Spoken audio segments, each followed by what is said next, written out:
Donc, un des premiers points importants, on a dit, pour faire un beau back-end, c'est de bien comprendre les principes de conception objet. Donc là, je vais juste faire un rappel sur comment est-ce qu'on reconnaît qu'on a bien travaillé côté conception objet, quels sont les éléments clés, la grille de lecture qui peut nous permettre de se rendre compte qu'on a bien travaillé. Et on va voir derrière, alors pourquoi j'en reparle ici, parce qu'on va voir derrière que, entre autres, l'utilisation massive de l'injection de dépendance dans Spring a pour but de permettre aux développeurs de respecter ces principes de conception objet.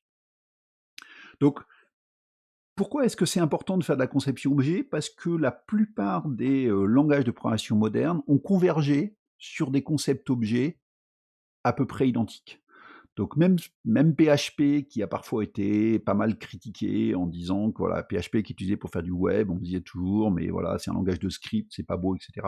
Depuis PHP 5 qui doit avoir 10, peut-être 15 ans, ben, on a maintenant un PHP objet tout à fait raisonnable avec une notion de visibilité, un support du private protected public, des interfaces, de l'inférence de type, la gestion d'exception, du passage d'objet par référence, du passage d'objet par valeur, du chargement automatique, une API de réflexion, la capacité de surcharger des getters et des setters automatiquement, etc., etc., etc. Donc ça, c'est une petite blague, mais principalement pour montrer que on retrouve les concepts objets dans tous les mêmes concepts objets, que ce soit en Python, en Java, en C Sharp, en PHP, en Ruby, et donc il n'y a pas de raison de ne pas faire de la conception objet. Évidemment, il y a des petites différences, mais le socle commun est souvent le même. Alors, avant de savoir comment est-ce qu'on peut se dire on a bien travaillé, qu'est-ce qui peut nous dire que globalement on a donc accouché d'un monstre dans notre côté back-end ou sur un autre projet, ou qu'est-ce qui est signe d'une mauvaise conception? Le premier signe, c'est des problématiques de rigidité, une difficulté à changer des parties du code. Ça, c'est pas logique. Un programme bien écrit, bien développé, comme c'est normal qu'il évolue, bah, ça doit être simple de faire évoluer ce programme. Une réticence au changement. Donc ça aussi, lié à la rigidité, bah, on sent qu'il y a un problème si dès qu'on doit modifier des parties de code, ah là là, il faut demander au chef de projet, il faut demander au client pour voir s'il est d'accord, etc. C'est pas logique. Changer un morceau de code, ça ne doit pas tout d'un coup prendre un enjeu politique important. Le deuxième signe important, c'est des problématiques de fragilité. Entre autres, des erreurs qui surviennent à des endroits complètement inattendus. Ça vous est peut-être déjà arrivé en développement, je suis en train de travailler sur mon code, et puis, à un moment, j'introduis un bug. Puis je me dis, tiens, c'est bizarre, c'est pas possible que ce soit ma dernière modification qui rajoute ce bug. Donc on retire la modification, on reteste, et tiens, le bug n'est pas là. Donc c'est bien les dernières modifications que j'ai faites qui introduisent un bug, et vraiment, je me dis, c'est pas logique, je comprends pas ce qui se passe. Ça, c'est aussi signe que globalement, la conception objet est sans doute à revoir en partie. Le troisième signe, c'est des signes d'immobilité. Et donc ça, souvent, c'est des problématiques, entre autres, de duplication de code. Le code est si emmêlé qu'il devient impossible de réutiliser quoi que ce soit. Nombreux codes dupliqués, que ce soit syntaxiquement ou sémantiquement, donc des cas un peu classiques. Donc voilà, dans une application de gestion, je vais avoir toute une problématique de gestion de taxes qui va être une préoccupation qui est mal modularisée, qui va se retrouver un peu partout. Donc quand à un moment, bah, il y a un changement de réglementation et les tâches, les taxes changent, alors bah, c'est très compliqué à faire évoluer. Ça ne devrait pas être le cas. L'exemple classique, c'est, je sais pas, j'ai mon taux de TVA qui change, je le change à un endroit, et puis il va changer pour une partie des produits, pas pour une autre partie des produits. Tout ça, c'est quelque chose des trucs. Et le dernier principe, qui est le principe qui est souvent le plus vrai, c'est le principe de viscosité, qui consiste à dire, bah souvent c'est voilà notre conception, elle est pas terrible, et donc il est plus facile de faire un gros patch pour contourner un bug, une grosse verrue, plutôt que de conserver la conception originale. Donc en gros, on va aller voir le chef de projet en disant, écoute, si tu veux que je te corrige ce bug, j'en ai pour une semaine de boulot, sinon je te fais un petit hack discret dans un coin, ça ira, et dans ce cas-là, j'en ai pour 3 heures. Et donc ça, on sait très bien que la tentation, ça va être de dire, bah ok, fais le patch un peu moche, mais on va introduire ce qu'on appelle la dette technique. Et donc au plus on va mettre de la viscosité, au plus les futures évolutions, on va introduire de la rigidité, etc., de la fragilité, de l'immobilité dans l'application, etc. Donc ça, c'est une vraie difficulté. Alors, pourquoi est-ce que c'est difficile de bien concevoir? Ben, entre autres parce que le code va passer son temps à évoluer. Et ça, c'est normal. Les exigences changent, c'est inévitable, et donc il va falloir faire évoluer son application. Une bonne conception, normalement, fait en sorte que l'architecture soit plus stable, mais pour autant, il y a un risque que pour des problématiques de viscosité ou autres, eh ben voilà, on dégrade la qualité de la conception originale. L'autre problématique, c'est tout ce qui est problématique de gestion de dépendance. C'est ce qu'on va voir. Bah, de temps en temps, on a tendance à résoudre soi-même un certain nombre de dépendances. Et c'est pas logique que ce soit une classe métier qui résolve un certain nombre de dépendances. C'est pas son boulot. Et donc, ce qu'on va voir derrière, c'est comment contourner ces problématiques.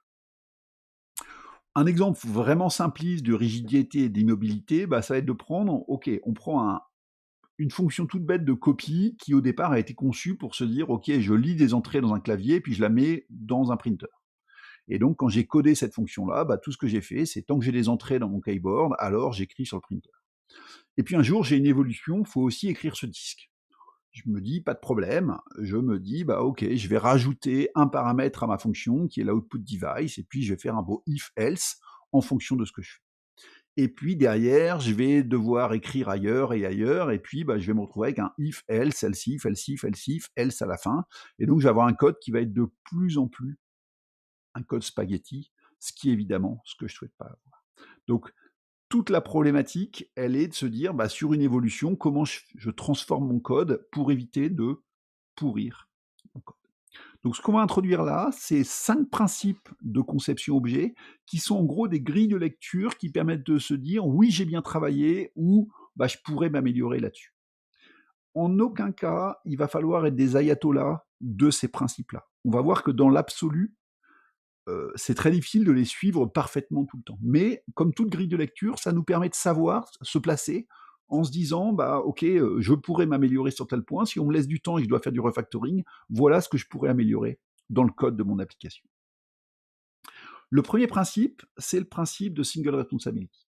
Donc, c'est un principe un peu de bon sens qui consiste à dire, bah, quand vous réfléchissez aux abstractions liées à vos classes, bah, faites en sorte qu'une classe ne doit avoir qu'une seule raison de changer. C'est ça la philosophie. Une bonne classe, eh ben, globalement, elle capture une partie, une préoccupation, et donc il y a uniquement cette préoccupation-là qui évolue qu'elle doit avoir une raison de changer. Ça permet d'avoir des classes qui sont fortement liées entre elles, et puis voilà, c'est ce qui va sous-tendre à un autre niveau de modularité, les architectures en couches, etc. Ce principe contredit de facto l'usage de l'héritage pour l'extension, parce que on va se dire, ok, si c'est une extension, il faut que je réfléchisse, mais c'est pas forcément l'héritage qui est le meilleur mécanisme pour gérer cette extension. Alors, un des exemples pour montrer ça, c'est de se dire très souvent quand vous avez appris la programmation orientée objet, on vous a appris ça en disant bah, toutes les fonctions qui concernent un type de données, bah, vous les mettez dans la classe qui gère ce type de données. Donc, par exemple, vous imaginez un vecteur à 4 dimensions, tous les opérateurs du vecteur à 4 dimensions, eh ben, vous les mettez comme des méthodes de la classe vecteur à 4 dimensions. Ça, c'est souvent ce qu'on apprend en conception objet, en programmation objet. En conception objet, bah voilà, on commence un peu à remettre en doute ça et on dit attention, réfléchissez bien parce qu'il y a peut-être des méthodes qui sont moins liées, qui sont plutôt des méthodes utilitaires, qui sont moins liées directement au vecteur à 4 dimensions. Et donc pour éviter que cette classe elle ait trop de raisons de changer sans arrêt, ben on va plutôt réfléchir à une classe vecteur à 4 dimensions et puis deux autres classes qui sont la classe rotation qui aura la méthode rotate et la classe boost qui aura la méthode boost.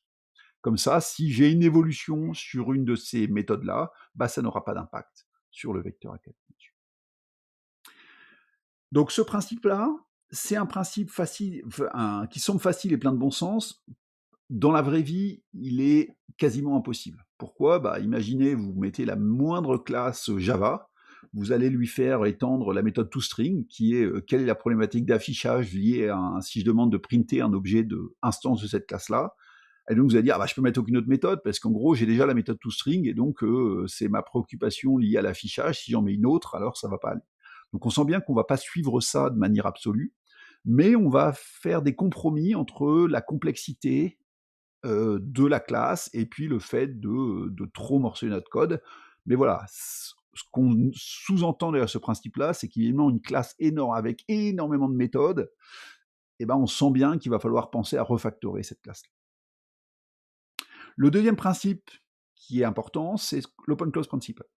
Donc le but de ce principe-là, c'est de se dire qu'un code doit être ouvert à l'extension. Il faut penser son application pour se dire, si j'ai telle évolution, voilà comment je vais pouvoir implémenter cette évolution de manière incrémentale, mais fermée à la modification sans modifier une ligne du code source existante.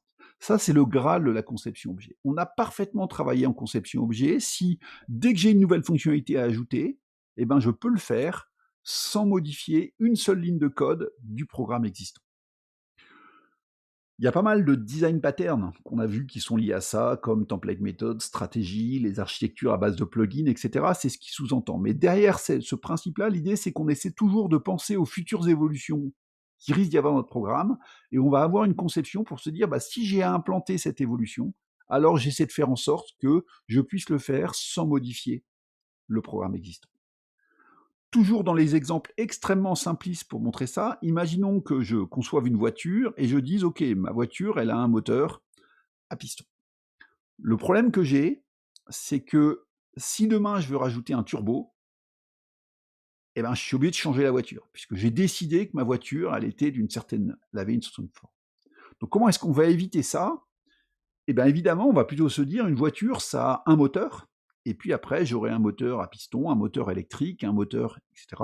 Donc, je vais penser ma voiture pour être ouverte à l'extension, elle va dépendre d'une abstraction. Comme ça, je vais pouvoir rajouter mes modifications simplement en implantant des classes existantes. Et on va utiliser le polymorphisme pour gérer ça. L'autre chose sur laquelle on fait attention pour l'open clause principal, c'est évidemment, on respecte l'encapsulation, pas de variable globale. Pourquoi? Parce que si par hasard je mets une donnée publique, c'est un risque important d'ouvrir un module de manière trop forte sans contrôler comment ces données vont être modifiées. C'est ce qui va créer des risques d'effet de bord, des erreurs qui sont complexes à trouver, etc. L'autre heuristique importante, c'est qu'on évite absolument ce qu'on appelle le RTTI au maximum. Alors c'est quoi le RTTI? Le Runtime Type Information, c'est par exemple le instance of de Java. Pourquoi c'est une mauvaise pratique?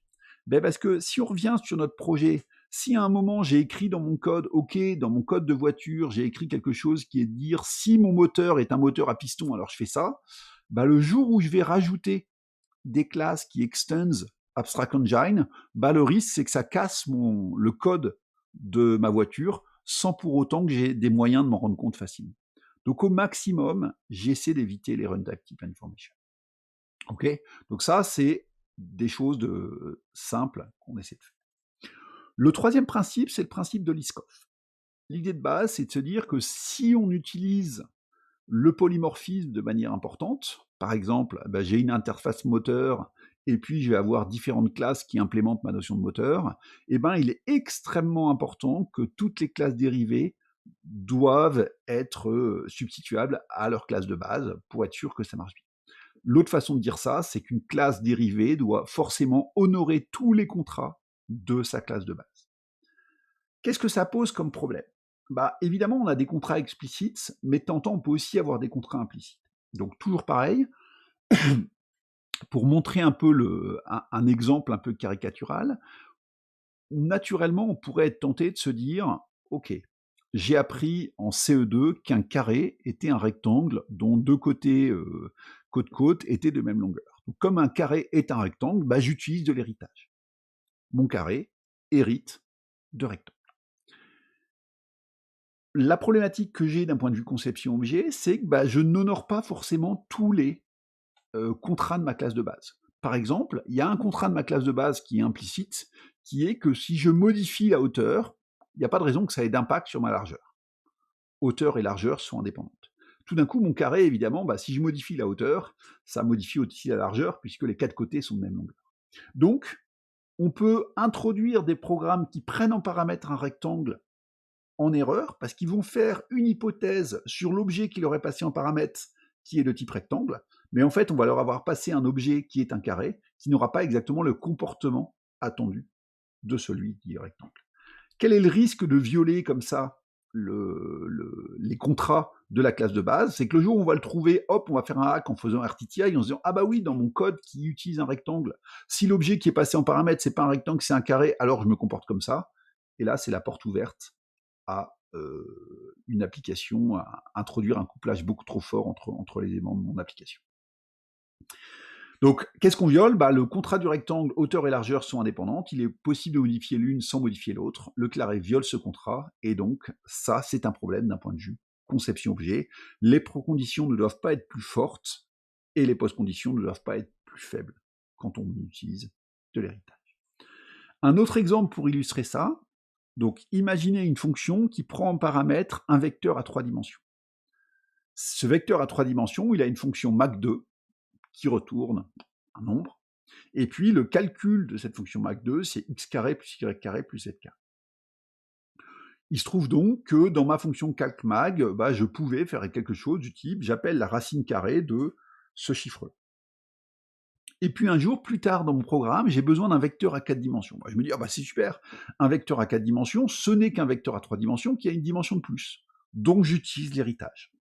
Sauf que, attention, le vecteur à 4 dimensions, là, il a pour cette méthode-là un contrat qui n'est pas exactement le même que le contrat du vecteur à 3 dimensions. Pourquoi? Parce que lui peut retourner des chiffres négatifs.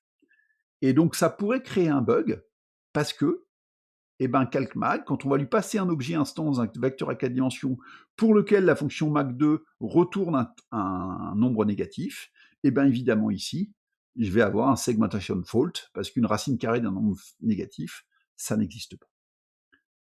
Donc, tout ça pour dire quoi? Trouver les bonnes abstractions, c'est quelque chose de difficile. Donc, derrière ce principe-là, on va réfléchir quand on a trouvé les abstractions, quand on a mis de l'héritage, etc. Est-ce que l'ensemble des classes dérivées sont pleinement substituables à leur classe de base? C'est vraiment ce qui va nous servir de guide pour trouver ces abstractions. Elles ne sont pas toujours intuitives, donc il faut se méfier des premières choses qu'on a en tête. Évidemment, violer ce principe-là va casser le principe d'open close principal, on risque d'utiliser du RTTI, tout ça, c'est ce qu'on veut utiliser. L'autre façon de dire, c'est attention en conception objet, l'héritage et le polymorphisme sont des outils extrêmement puissants, mais il faut les utiliser en faisant attention à ce qu'on fait. Donc il y a un effort important dans ce travail de conception objet. Et donc ce éteint qu'on a quand on veut mettre de l'héritage, il a une sémantique très particulière en conception objet, qui sont cette notion de substituabilité complète entre une classe fille et une classe mère. Le quatrième principe important, c'est le principe d'inversion de dépendance. L'idée de base, c'est de dire que une classe concrète doit dépendre d'abstraction, jamais dépendre d'une autre classe concrète. Pour faciliter tout ce qu'on a vu précédemment. Alors, si on réfléchit à notre voiture tout à l'heure qui avait une dépendante à un moment avec un abstract engine, tout le problème que je peux avoir, c'est qu'à un moment, ma voiture, elle a besoin d'un moteur. Et donc, si dans le constructeur de ma voiture, j'écris un engine égale new piston engine, je recrée une dépendance forte parce que j'ai résolu moi-même les dépendances. Donc, pour résoudre ces dépendances, il y a 3 façons de faire. Il y a utiliser des new, un registre de service, et puis l'injection de dépendances. Chacune de ces solutions va impliquer un certain couplage. La première mécanique, c'est de se dire, ok, j'ai ma classe foo, ça c'est ma classe voiture de tout à l'heure, qui a des dépendances vers des interfaces, ibar et ibase, c'est ma fonction, c'est mon engine de tout à l'heure, et il se trouve que pour être sûr que bar il soit pas nul et que base il soit pas nul, je crie bar égale new sum bar, base égale new sum bar, c'est-à-dire que je résous moi-même mes dépendances. Ce qui est pratique, c'est que ça fait du code qui est facile à comprendre. Je suis dans ma classe foo, je me dis, mon bar, ce sera, ok, un objet, instance de SumBar, etc. Ce qui n'est pas terrible, c'est qu'évidemment, on réintroduit une dépendance forte entre la classe foo et la classe SumBar, donc entre 2 classes concrètes. C'est à votre classe de savoir comment assembler les instances de ces dépendances, c'est pas logique. Ça va devenir très difficile de changer le code sans modifier le code source. Donc ce qu'on voulait dans l'Open Close Principle, si j'ai codé comme ça, c'est gênant, parce que quand bien même j'implémente une nouvelle classe qui implémente ibar, pour changer les fonctionnalités, je suis obligé de modifier ma classe foo si je veux que ma classe foo, elle dépende de cette nouvelle classe qui implémente ibar. Et puis enfin, c'est très difficile de tester de manière unitaire, parce que si je veux tester de manière unitaire, je vais vouloir mettre un mock, un bouchon, par rapport à cette dépendance-là qui est de la classe SumBar, et pour introduire mon mock, je vois que je ne peux pas le faire, je suis obligé de modifier ma classe foo. Donc déjà tester, les gens n'aiment pas trop, mais si en plus ils sont obligés de modifier leur code pour tester, bah, très souvent ils vont pas tester. Donc tout ça fait que bah, on sent, c'est pour faire sentir que l'utilisation d'instanciations comme ça différentes dans le code, c'est pas vraiment une bonne pratique. La deuxième pratique classique, ça va être d'utiliser un registre de service, de se dire, ok, bah, ma classe foo, si elle a besoin d'une interface, d'un objet qui implémente bar ou base, elle va aller le demander à un service autre, que je vais appeler locator, qui va être un singleton que je peux appeler quelque part, quelque chose qui va m'être passé en paramètre ou autre. Et donc pour avoir bar, je vais lui dire, ok, à ce service qui est capable de m'injecter des dépendances, donne-moi un service qui m'implémente bar, donne-moi un service qui m'implémente base, et je résous mes dépendances. Par exemple, ce que vous avez utilisé avec le naming registry en RMI, où à un moment, je disais à mon registre de service, donne-moi tel élément. Ce qu'on va aussi trouver dans un framework comme OSGI en Java, où on va pouvoir utiliser un registre pour résoudre ces dépendances de service. Ce qui est pratique, c'est que ça reste un code qui est simple à comprendre. Ce coup-ci, on est testable. Ah oui, si je veux tester, il va suffire de faire en sorte que le locator, il me retourne un mock, et puis je vais pouvoir tester dans un contexte unitaire. C'est flexible, c'est extensible, ça force une bonne séparation entre les interfaces et les implémentations. Nulle part, j'ai une dépendance entre ma classe foo et ma classe somebar. Quelque part, j'en ai pas. C'est pas encore parfait parce que, évidemment, j'ai tiré une dépendance par rapport à mon registre de service, donc j'ai un peu pollué mon code métier avec cette dépendance vers le service locator. Et donc ça, c'est pas absolument parfait. Et puis, on doit toujours résoudre soi-même la dépendance par rapport au registre de service en la récupérant depuis un singleton, en l'injectant. Et donc ça reste un problème. La troisième solution, ça va justement être d'utiliser de l'injection de dépendance pour faire l'inversion de contrôle. Et donc, on va faire une bête classe, un bête Pojo tout simple, et puis on va dire, ok, je dépends d'une interface ibar, je dépends d'une interface ibase, et pour créer l'objet foo, au niveau du constructeur, j'ai besoin qu'on m'injecte un objet instance d'ibar, un objet instance d'ibase. Quel est l'avantage? Ça reste facile à comprendre, c'est toujours testable, flexible, extensible, on a une bonne séparation entre les interfaces et l'implémentation, on va avoir un code qui est très propre, clair et simple à comprendre. La difficulté qu'on a quand on fait ça, c'est qu'à un moment, il va falloir créer tout le graphe de dépendance, tout le schéma d'instance. Donc l'idée de l'inversion of control, c'est de se dire, au lieu d'instancier par soi-même les classes dont on dépend, les objets instances de classes dont on dépend, on va juste dépendre d'interfaces ou de classes abstraites, et puis quelqu'un va nous injecter les dépendances pour nous. On peut faire des injections par setter, des injections par le constructeur. Donc là, je vous le montre sans injection de dépendance. Je viens bien faire un new vers une classe concrète qui s'appelle something specifier ici.